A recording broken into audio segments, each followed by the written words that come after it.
Hello दोस्तों, market के दंगल में चलो वीकली एनालिसिस करते हैं और थोड़ा फॉरेक्स का भी मैं आज थोड़ा बताऊंगा।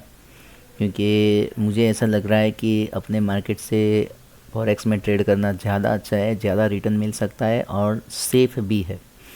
लेकिन फिर भी जो लोग निफ्टी बैंक निफ्टी में ट्रेड करना चाहते हैं, ये वीडियो उनके लिए भी है। तो थोड़ा देखते हैं कि क्या कर सकते हैं। दोस्तों, आप देख सकते हो कि ये जो चार्ट है वो मंथली का चार्ट है। बैंक निफ्टी का मंथली का चार्ट हमने लिया है और ये जो ईएमए है वो 21 का है। तो ये 21 का ईएमए जो शॉर्ट टर्म ट्रेंड को बताती है। तो अभी भी मंथली कैंडल तो 21 ईएमए के ऊपर ही बना हुआ है, एक भी बार नीचे नहीं टच हुआ है। लास्ट टाइम जो टच हुआ था वो था जून के अंदर टच हुआ था और बाद में वापस यहाँ से मार्केट उसके ऊपर ही रहा है। तो हालांकि शॉर्ट टर्म ट्रेंड तो यही बता रहा है कि मार्केट अभी भी बुलिश है, ठीक है। और प्राइस अच्छे स्ट्रक्चर में भी जा रहा है। ये कोरोना का फॉल था, फिर यहाँ से मार्केट बढ़ा, घटा, बढ़ा, नीचे आया, वापस बढ़ा, वापस नीचे आया, वापस बढ़ा, वापस नीचे आया, और ये अच्छे से यही पैटर्न में जा रहा है। तो मंथली चार्ट में तो हम ऐसा समझ सकते हैं कि मार्केट एक पर्टिकुलर प्राइस स्ट्रक्चर में ही जा रहा है और कोई भी दिक्कत यहाँ पे नहीं दिखाई दे रही है। हालांकि ये जो पैटर्न यहाँ पे बना था, नीचे आके ये जो ब्रेकआउट हुआ है मंथली का, और ऐसा लग रहा है कि ये सिर्फ रिटेस्ट है। अगर ये रिटेस्ट ही है तो फिर यहाँ से मार्केट और ऊपर जा सकता है, ठीक है। और हम अच्छे टारगेट के लिए एक्सपेक्ट कर सकते हैं, ओके। अगर हम निफ्टी का करें तो निफ्टी में देख सकते हैं कि निफ्टी में क्या स्ट्रक्चर हुआ है। तो निफ्टी में तो आप क्लियरली देख सकते हो कि निफ्टी में तो ज़बरदस्त मोमेंटम बना हुआ है। आप देख सकते हो कि यहाँ पे तो क्लियर कट ये जो कैंडल था, ब्रेकआउट कैंडल था सॉरी, दिसंबर का, मार्केट ने ज़बरदस्त रनअप दिया है। और उसके बाद जनवरी में मार्केट ने हॉल्ट किया है। ये आप देख सकते हो जनवरी का कैंडल है और फरवरी का कैंडल अभी उसके अंदर ही बन रहा है। तो इसका मतलब तो ये हुआ कि अभी भी मार्केट ने कुछ डिसाइड नहीं किया है। तो हम थोड़ा जनवरी का कैंडल का बेस लेके आगे चलेंगे।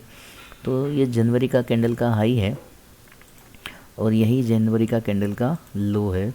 तो आप देख सकते हो ऑलमोस्ट 1000 पॉइंट का रेंज है और निफ्टी में हम अभी भी बीच में ही चल रहे हैं। तो ये जो जोन है ना, अभी हमने ब्रेक नहीं किया, ना हमने 22,150 ब्रेक किया है, ना ही हमने 21,100 ब्रेक किया है। अगर हम ब्रेक करेंगे जिस साइड भी, तो उस साइड अच्छा टारगेट मिल सकता है, 1000 पॉइंट का तो मिल ही सकता है, ठीक है। वैसे हालांकि ये ब्रेकआउट हुआ था यहाँ पे दिसंबर में, ये ब्रेकआउट हुआ था और ब्रेकआउट के बाद हमने सस्टेन किया है। इस कैंडल के 50% शायद हमने रिट्रेस कर भी लिया है। हम देख लेते हैं कि उस कैंडल का 50% रिट्रेसमेंट हुआ है कि नहीं हुआ है। तो आप देख सकते हो ऑलमोस्ट, अगर हम फिबोनाची लगाए उसी कैंडल में, तो ऑलमोस्ट 50% तो रिट्रेस्ट हो गया है, जनवरी में ही हो गया है, ठीक है। तो जो रिट्रेसमेंट होना चाहिए वो तो हो गया है। अभी हमको 21 ईएमए के ऊपर ही है मंथली चार्ट तो अभी भी काफ़ी बुलिश है, ठीक है। जब तक हम 21,100 के नीचे मंथली कैंडल क्लोज नहीं करते, तब तक तो हमको कुछ सोचने की ज़रूरत भी नहीं है कि मार्केट बैरिश हो गया है। और फिर जो लेवल आ रहा है नेक्स्ट, वो 20,200 का आ रहा है मंथली कैंडल के हिसाब से, ठीक है। तो मंथली का एनालिसिस तो बहुत सिंपल दिख रहा है। अभी हम थोड़ा वीकली देख लेते हैं, वीकली में क्या हुआ है निफ्टी में। तो वीकली में आप देख सकते हो कि क्योंकि मंथली का कैंडल 2G ही बना हुआ है और वीकली में आप देख सकते हो कि कंसोलिडेशन चल रहा है। तो थोड़ा छोटे फ्रेम में आने से हमको ये भी पता चल रहा है कि मार्केट कंसोलिडेशन कर रहा है और मार्केट शायद ब्रेक करने की तैयारी में है। अगर हम ये हाई के ऊपर जाते और वीकली कैंडल क्लोज करते तो बहुत अच्छा मोमेंटम हमको मिल सकता है। और अगर इसके नीचे आए 21,100 के नीचे, तो यहाँ का टारगेट इसमें भी दिख ही रहा है। तो वैसे वीकली में तो कुछ ख़राब नहीं हुआ है। हालांकि अगर हम देखें, ये जो वीक बना है ना, ये इनसाइड कैंडल बना है। तो निफ्टी में जो वीकली कैंडल बना है ना, बहुत छोटा बना है। तो थोड़ा ये रेंज को हम और एक थोड़ा यहाँ पे ले लेते हैं और वीकली का हम अगर ये कर ले, तो निफ्टी में वीकली का रेंज तो बहुत छोटा हो गया है, 22,150 से थोड़ा मुझे यहाँ पे ड्रॉ करने में दिक्कत आ रही है। 22,150 से 21,500, मतलब ऑलमोस्ट 550, ऑलमोस्ट 600 पॉइंट का ही रेंज है निफ्टी का।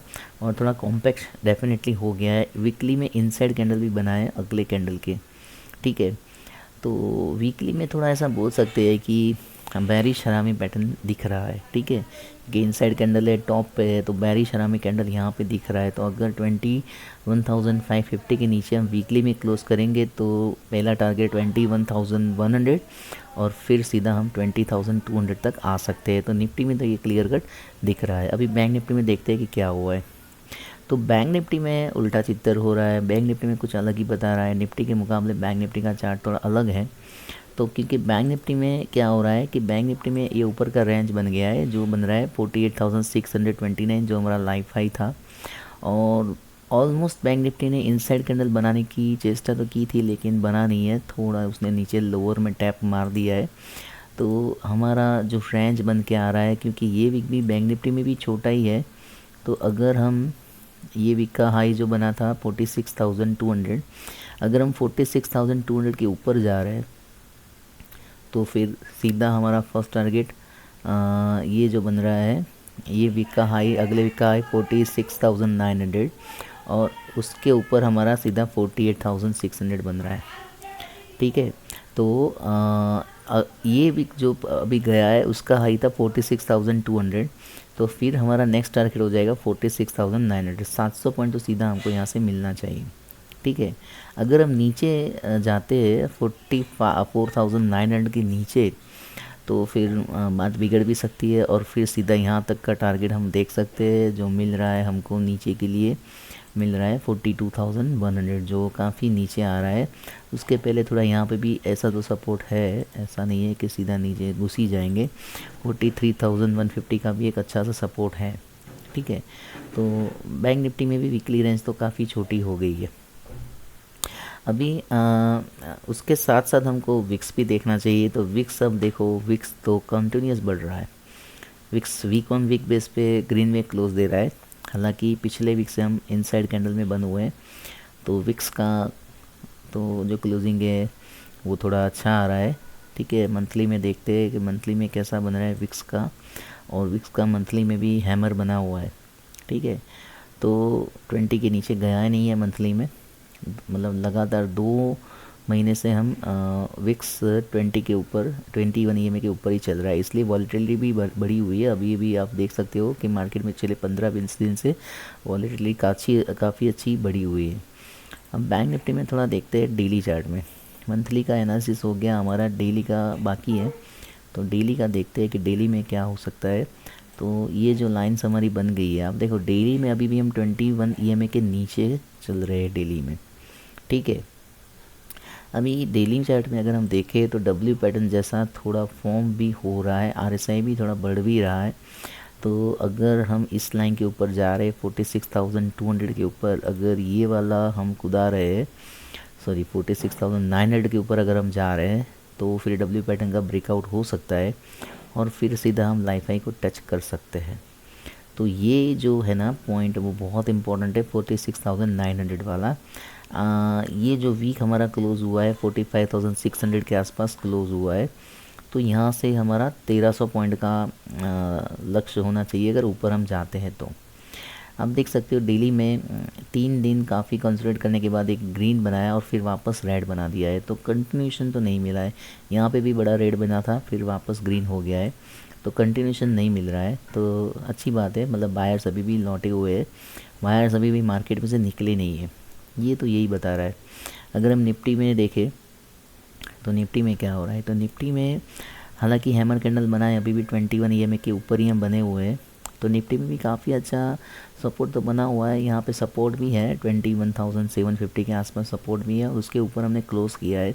तो पहला टारगेट तो यही जो ग्रीन कैंडल बनी थी थर्सडे के दिन, वही बड़ी है। तो उसके हाई के ऊपर हमको क्लोज़ करना पड़ेगा। 22,000 इटसेल्फ है वेरी बिग रेजिस्टेंस। उसके ऊपर अगर हम क्लोज़ करेंगे ना, तभी हम अच्छा खासा रनअप ले सकते हैं। लेकिन अब मुझे लग रहा है कि जो रनअप आएगा वो निफ्टी में कम आएगा, बैंक निफ्टी में ज़्यादा दिख रहा है मुझे तो, ठीक है।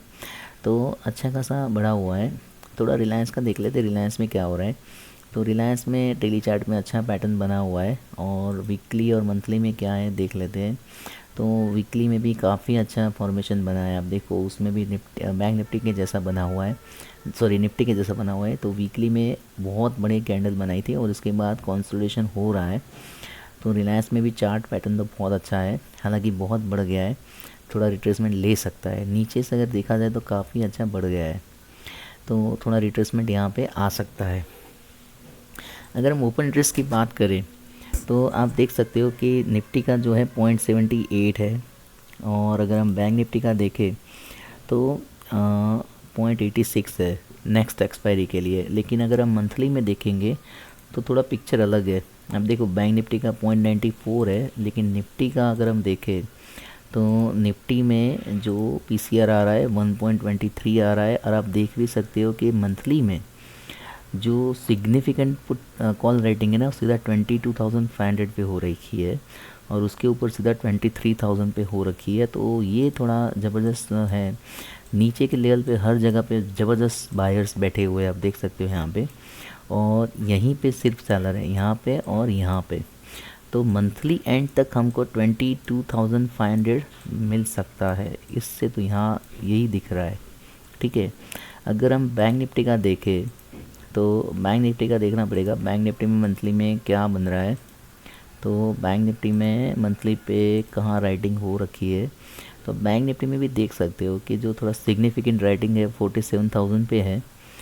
ठीक है, यहाँ पे आप देख सकते हैं कॉल अनवाइंड हो गया है, यहाँ पे भी कॉल अनवाइंड हो गए, कॉल अनवाइंड होने लगे। आप देखो यहाँ पे भी कॉल अनवाइंड हो गया है, कौन सी जगह पे 50,000 पे, और यहाँ पे भी पुट राइटिंग बढ़ी हुई है, और यहाँ पे भी आप देख सकते हो 49,000 पे भी पुट राइटिंग बढ़ी हुई है। तो ये भी यही बता रहा है कि मंथली कैंडल हमारा ग्रीन बनना चाहिए, जिस हिसाब से डेटा दिखा रहा है।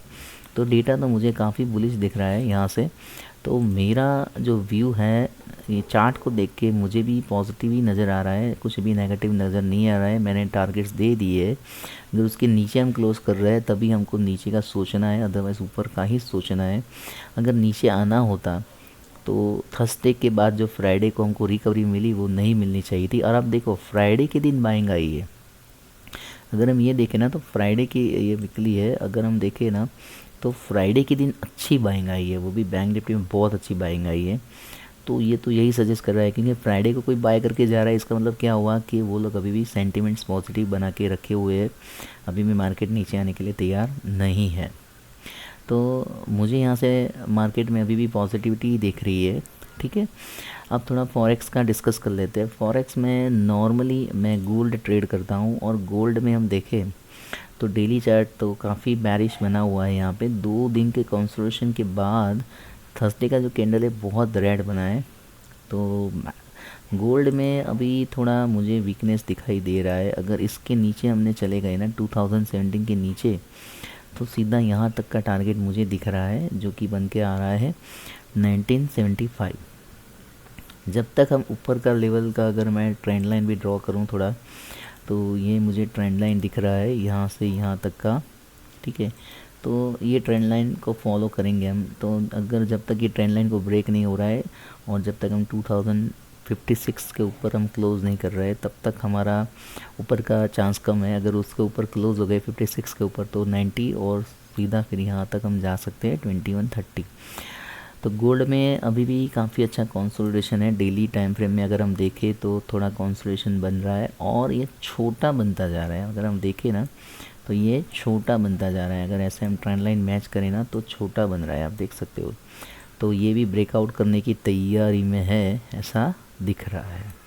ठीक है, तो इसका हमें ध्यान रखना पड़ेगा, इसका हमें वीकली और मंथली भी देखना पड़ेगा कि वीकली मंथली में क्या हो रहा है। तो वीकली तो कैंडल बेरिश ही बना हुआ है, लेकिन वीकली में भी आप देख सकते हो काफ़ी वीक से ये कंसोलिडेशन जोन में चल रहा है। तो वीकली में तो कुछ दिखाई नहीं दे रहा है, अभी भी 21 EMA के ऊपर ही हम चल रहे हैं, वो अलग बात है। डेली में हम 21 EMA के नीचे क्लोज़ किए हैं, मतलब 3 दिन से हम उसके नीचे क्लोज़ कर रहे हैं। तो शॉर्ट टर्म ट्रेंड नेगेटिव बन चुका है, और मंथली कैंडल भी अगले मंथ की बॉडी के क्लोज के नीचे स्टार्ट कर दिया है। तो जब तक हम ये लेवल के नीचे नहीं जा रहे, 2000 के नीचे नहीं जा रहे, तब तक हमें नीचे का वैसे नहीं सोचना चाहिए, लेकिन मंथली कैंडल भी बेयरिश होना स्टार्ट हो गया है, तो ये थोड़े दोनों लेवल इम्पॉर्टेंट है। और सीधा यहाँ पे सपोर्ट 1923 पे बता रहा है, मंथली कैंडल की बेस के हिसाब से मैं बात कर रहा हूँ, ठीक है। तो ध्यान से हमको ट्रेड करना है। लेकिन दोस्तों मैं बोलता हूँ फॉरेक्स ज़्यादा इजी है, कम पैसे में रिटर्न्स ज़्यादा मिलते हैं, थोड़े सेफ भी है, और अपना बैंक निफ्टी जैसा नहीं है कि कॉल पुट में अगर आपने कुछ गलती कर दिया तो थोड़ा जो पेनल्टी है ज़्यादा देना पड़ेगा आपको। यहाँ पे ये सब थोड़ा प्रॉब्लम्स कम है, ठीक है। अभी शेयर्स की बात करूँ तो हमारे जो लिस्ट में 3 शेयर आए हैं, उसमें से फर्स्ट शेयर जो है ट्रेंट है। ट्रेंट काफ़ी अच्छा ज़बरदस्त बुलिश मोमेंटम में है, और हमारा जो टारगेट है अगर हमको बाय करना है ट्रेंट में, हालांकि शेयर बहुत बुलिश बन गया है, लेकिन हम उसके ऊपर इसके ऊपर हमारा बाय बन रहा था 3616 के ऊपर, और अभी भी उसके ऊपर ही हम रुके हुए हैं, और यही हमारा स्टॉप लॉस है। वैसे स्टॉप लॉस बहुत बड़ा है, 600 पॉइंट का स्टॉप लॉस है, लेकिन आप देख सकते हो कि काफ़ी दिनों की कंसोलिडेशन के बाद इसने ब्रेकआउट दिया है, तो अच्छा तो चलना चाहिए। अब देखो ये जो दिन थे ना, इतना कंसोलिडेशन करने के बाद ये ब्रेकआउट दिया है, और फिर इस पर सस्टेन भी हो रहा है, तो थोड़ा यहीं कहीं मिल रहा है। अगर इस लेवल पे मिलेगा ना, जो आ रहा है ऑलमोस्ट 3300 के आसपास, अगर 3300 के आसपास मिल रहा है तो उसको बाय डेफिनेटली करना चाहिए। 2900 हमारा स्टॉप लॉस होना चाहिए, और 4000 अपना टारगेट होना चाहिए ट्रेंड के लिए, ठीक है। नेक्स्ट जो स्टॉक था वो मेरे में आया था टाटा स्टील। तो टाटा स्टील भी अच्छा ही कर रहा है। टाटा स्टील इसमें स्टॉक में जाना पड़ेगा, तो टाटा स्टील भी अच्छा था, और एक M&M भी आया था, तो M&M भी देखते हैं M&M में क्या हुआ है। महिंद्रा नहीं आ रहा है, हाँ Mahindra and Mahindra, okay. So Tata steel में देखते हैं, टाटा स्टील में कौन सा आया था, ये वाले दिन पे आया था शायद, यस। सो नहीं, ये वाले दिन पे आया था, हाँ। तो 133 के ऊपर अगर हम क्लोज़ कर रहे हैं अब अगर हम 143 के ऊपर क्लोज़ कर रहे हैं ना, सॉरी ये कहाँ है इसका लेवल का, हाँ 144 के अगर ऊपर हम क्लोज़ करेंगे ना, तो बहुत अच्छा टारगेट मिलने के चांसेस है। इसके अंदर हम स्टॉप लॉस हमारा यही रहेगा। ये जो लेवल आ रहा है, कौन सा लेवल आ रहा है, ये लेवल है 139, तो 144 के ऊपर अपना बाइंग है, डेली के अंदर क्लोजिंग होना चाहिए। 144 के ऊपर अगर क्लोज़ कर रहा है तो हमको बाय करके चलना चाहिए। 139 के नीचे हमारा डेली के अंदर अगर क्लोज़ हो रहा है तो हमारा स्टॉप लॉस है, तो 5 रुपीज़ का स्टॉप लॉस है, तो 1 GM 3 के टारगेट से चलना चाहिए, तो मतलब 15 रुपीज़ ऊपर होना चाहिए, तो 160 का हमारा टारगेट है, ठीक है। तो 160 के टारगेट के लिए आप लोग टाटा स्टील बाय कर सकते हो। और अगर हम महिंद्रा एंड महिंद्रा की बात करें, तो महिंद्रा एंड महिंद्रा का जो लेवल है 1713, अगर हम 1713 के ऊपर अगर हम हमारा डेली कैंडल में क्लोज़ हो रहा है, ठीक है, 1713 के ऊपर अगर डेली कैंडल में क्लोज़ कर रहा है ना, तो हम बाय कर सकते हैं महिंद्रा को, और हमारा जो स्टॉप लॉस रहेगा 1660 रहेगा। हालांकि इसके नीचे अभी हम स्टॉक ट्रेड कर रहा है, लेकिन जब तक ये लेवल के ऊपर 1713 के ऊपर क्लोज़ ना करे तब तक हमको बाय में नहीं जाना है।